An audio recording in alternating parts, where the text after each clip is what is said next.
action.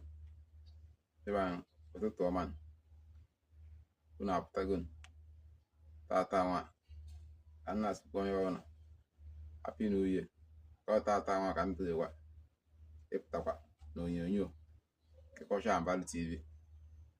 Afọ nke ya adịla anyị mma. Afọ nke nwa 2026 egbuo na ka nne ogbuo na mma, egbuo na ka ekpe ogbuo na mma.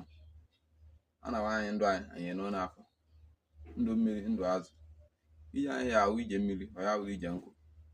Osisi pụkwa anyị n'ewe anyị ka ọ daa oke egbu igwe ma jiri ya egbebere ogobere nke si ibi ebere nkụkwa anya.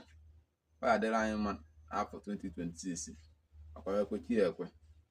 Ndị be anyị nke ekpere na ọfọ ka m ji ebido afọ 2026 ka ndị na-eso m ma na-eforo